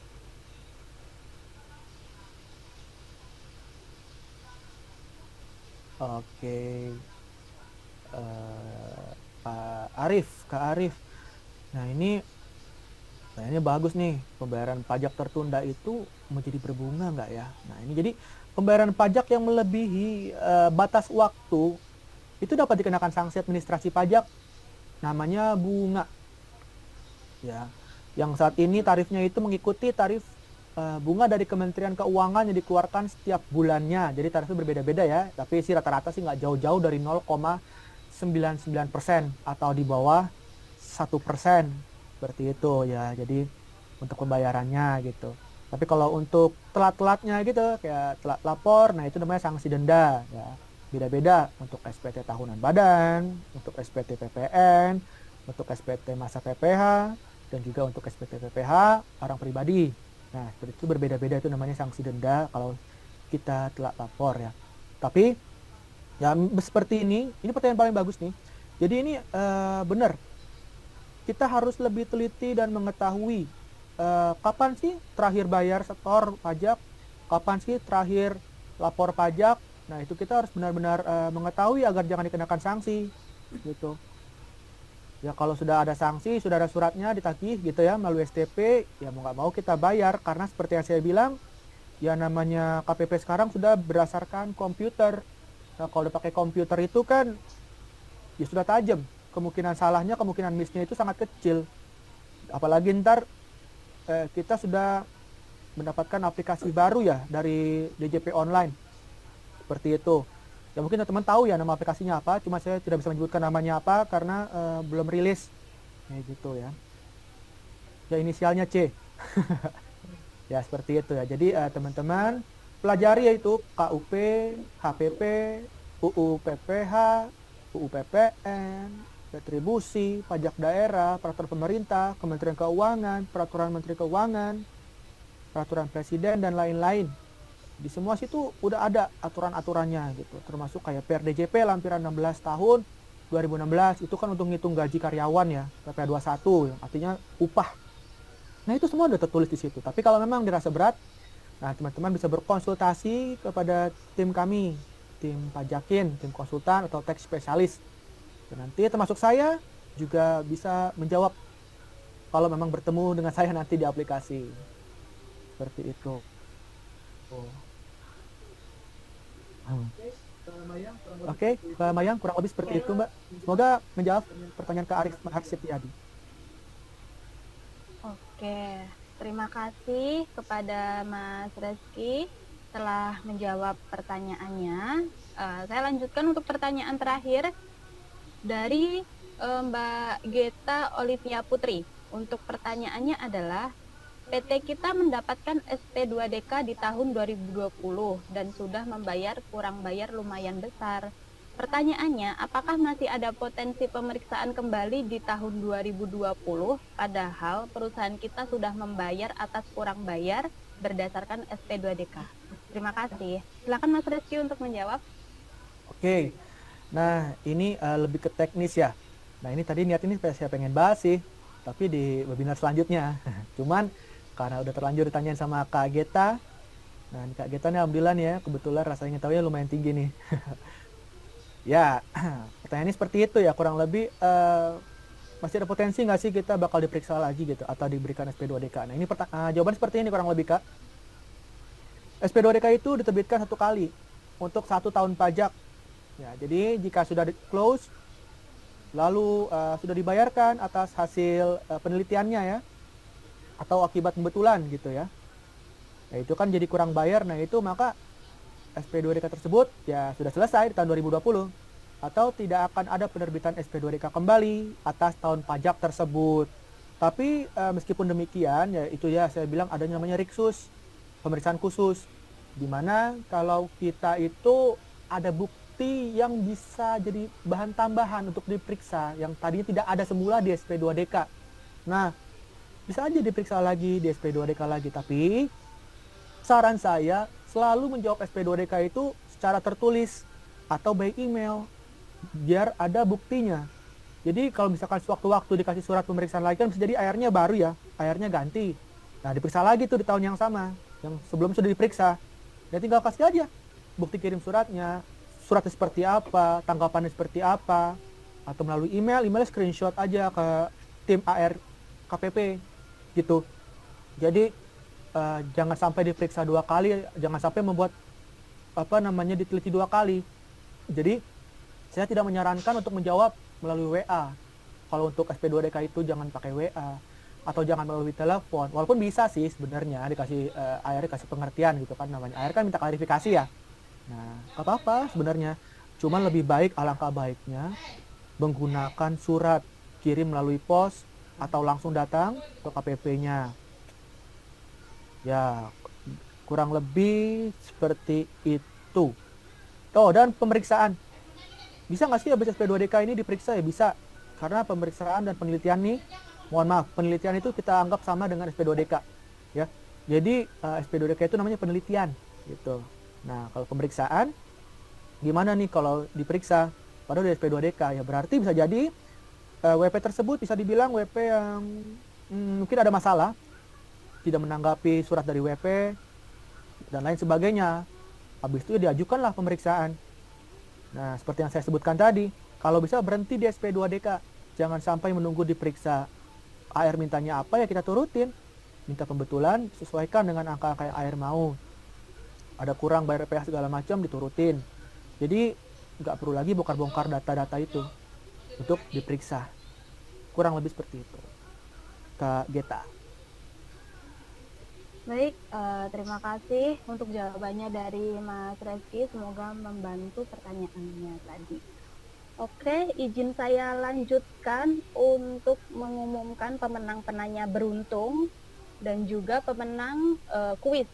Untuk saya kembali beritahukan, untuk pemenang penanya beruntung, selamat untuk Mbak Ainum Nurisa. Nanti bisa klaim hadiah sama dengan peraturan yang sebelumnya, yaitu via Instagram Tajakin. Jadi di @tajakin nanti bisa DM di Instagram Tajakin.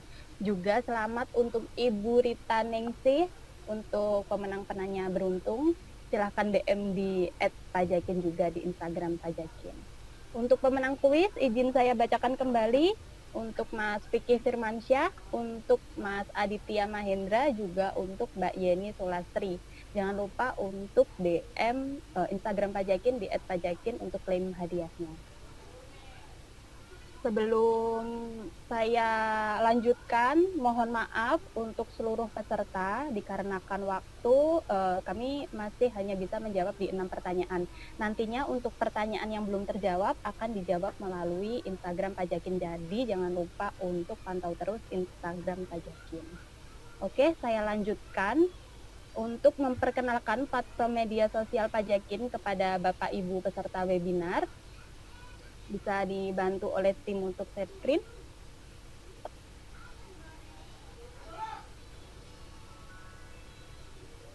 Jadi di sini ada Instagram yang akan menampilkan konten-konten perpajakan terbaru serta informasi webinar edukasi perpajakan. Selain Instagram, kita juga ada media lainnya seperti YouTube. Dan di YouTube, di sini biasanya kita akan upload video rekaman webinar. Jadi rekaman webinar yang kemarin sudah kita lakukan itu biasanya ada di YouTube. Jadi teman-teman bisa lihat rekamannya kembali melalui webinar Pajakin yang ada di YouTube. Jadi jangan lupa untuk pantau YouTube juga, Instagram juga, lalu juga ada TikTok. Di situ berisikan video menarik. Nanti teman-teman bisa pantau terus isinya ada apa aja, dan pastinya kita selalu upload terkait apapun itu yang terbaru. Dan juga ada website atau blog artikel pajak yang berisikan berita-berita pajak terbaru. Biasanya ada peraturan baru ataupun kasus-kasus atau apapun yang terkait perpajakan, biasanya juga bisa ada di blog artikel blog pajakin.com. Nanti teman-teman bisa pantau juga di artikel yang ada di Pajakin. Jangan lupa untuk Bapak Ibu, teman-teman semuanya yang ada di sini untuk follow semua platform media sosial Pajakin untuk mendapatkan update peraturan terbaru terkait perpajakan maupun terkait info webinar Pajakin selanjutnya. Oke. Saya lanjutkan. Untuk jangan lupa mengisi, saya izin ingetin untuk mengisi link absensi dan link evaluasi yang telah dikirim oleh tim tadi di kolom chat ya. Jangan lupa karena link absensi dan link evaluasi tersebut adalah sebagai syarat untuk mendapatkan e-sertifikat secara gratis.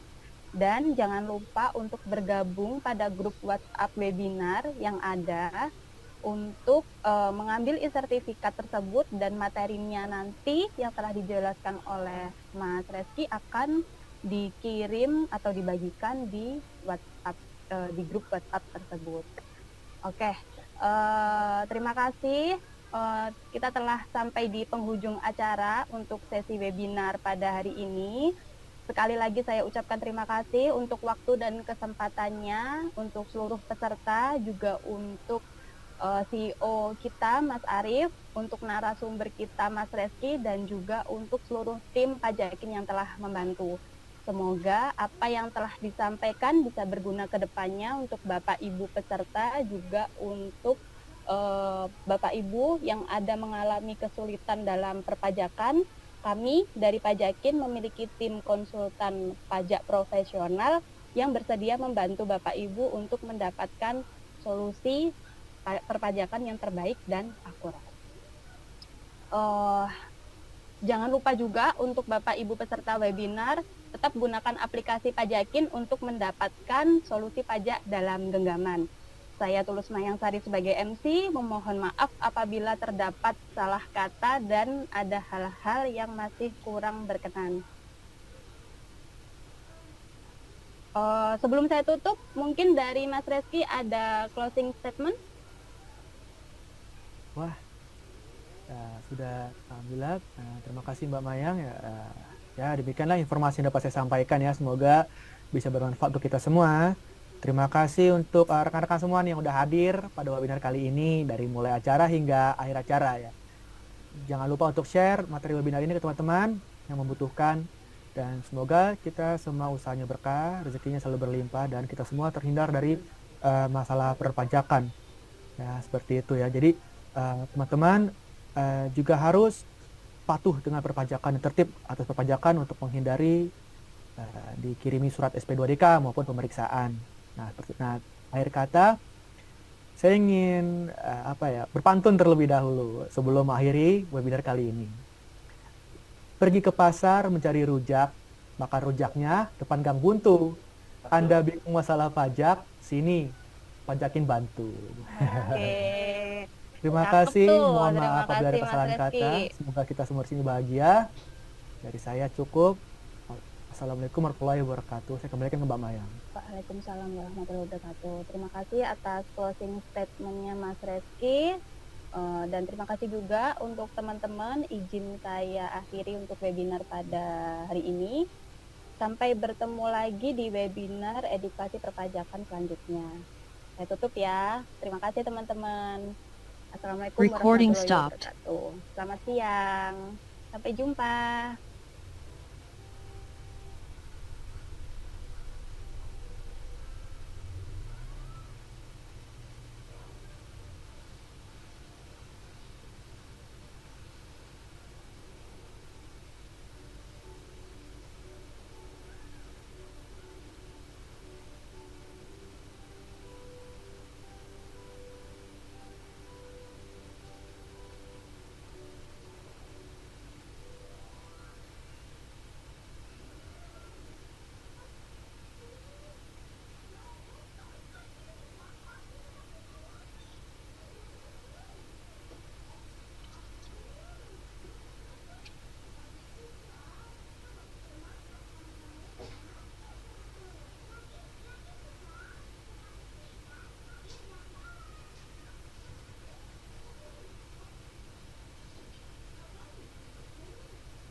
Ngurus pajak udah nggak perlu ribet, pakai Pajakin. Semua urusan pajak pasti beres dengan Pajakin. Mulai dari cek NPWP, membuat e-billing, membayar pajak, fitur cetak kas yang memudahkan Anda untuk mengelola keuangan UMKM Anda dan langsung terintegrasi dengan pembayaran pajak. Konsultasi pajak melalui chat dan video call dengan konsultan pajak berpengalaman.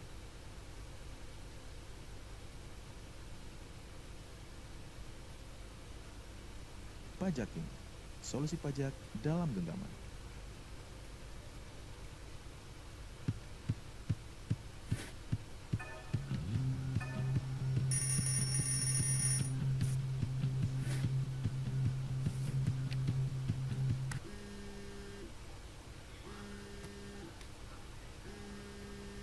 Ngurus pajak udah nggak perlu ribet, pakai Pajakin. Semua urusan pajak pasti beres dengan Pajakin. Mulai dari cek NPWP, membuat e-billing, membayar pajak, fitur cetak kas yang memudahkan Anda untuk mengelola keuangan UMKM Anda dan langsung terintegrasi dengan pembayaran pajak. Konsultasi pajak melalui chat dan video call dengan konsultan pajak berpengalaman.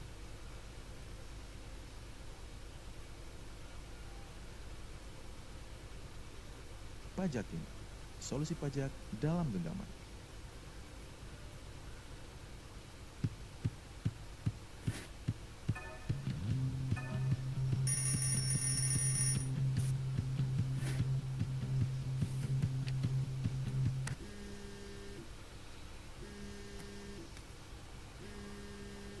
Ngurus pajak udah nggak perlu ribet, pakai Pajakin. Semua urusan pajak pasti beres dengan Pajakin. Mulai dari cek NPWP, membuat e-billing, membayar pajak, fitur cetak kas yang memudahkan Anda untuk mengelola keuangan UMKM Anda dan langsung terintegrasi dengan pembayaran pajak. Konsultasi pajak melalui chat dan video call dengan konsultan pajak berpengalaman.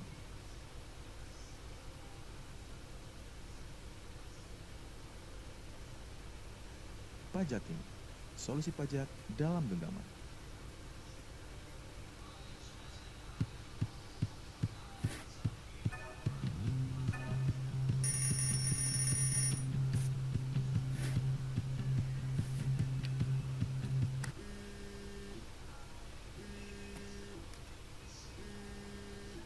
Ngurus pajak udah nggak perlu ribet, pakai Pajaking. Semua urusan pajak pasti beres dengan Pajaking. Mulai dari cek NPWP, membuat e-billing, dan membayar pajak. Fitur cetak kas yang memudahkan Anda untuk mengelola keuangan UMKM Anda dan langsung terintegrasi dengan pembayaran pajak. Konsultasi pajak melalui chat dan video call dengan konsultan pajak berpengalaman.